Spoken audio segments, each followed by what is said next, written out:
Today we're talking about the new Spider-Man. Not that one, or that one, or that one, or that one, or that one. You know what, let's just get started. If you like Comic Island, be sure to subscribe to our channel and check out our Patreon page in the video description below.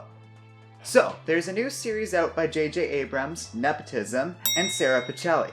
Whether or not it is at all fair or appropriate for Abrams to essentially get his son a writing job far more qualified people have never even had the opportunity to apply for, or even if this comic is worth reading at all to begin with, is kind of beside the point of this video today.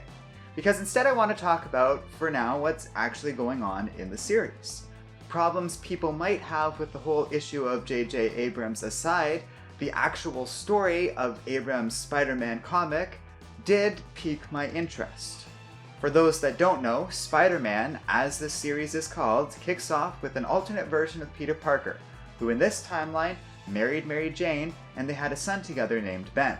After facing a sinister group of robots led by what appears to be a heavily augmented human called Cadaverous, Mary Jane was tragically killed while Peter lost an arm.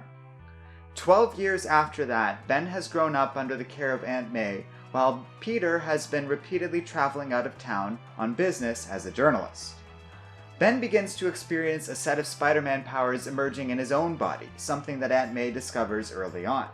She shows him that his father used to be Spider-Man, but instead of embracing this, Ben has a lot of issues with this revelation.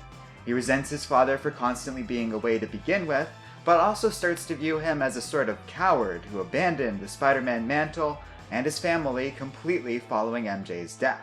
At first, instead of deciding to become Spider-Man, Ben decides to just outright burn the original costume. This attitude slowly changes as Ben gets to know a new classmate of his a little better, a young woman named Faye. She dresses up as a vigilante called the Marker, a sort of new version of the Black Cat, and Aunt May gives Ben a backup Spider-Man costume so he can go out with her.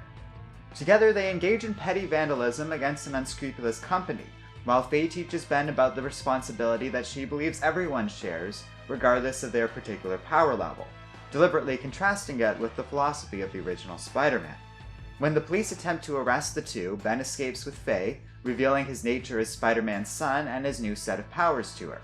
This incident is filmed and broadcast around the world, piquing the interest of not only New York City, who haven't seen the hero in over a decade, but also the still living Cadaverous, who seems to need Spider-Man to heal himself from some sort of condition.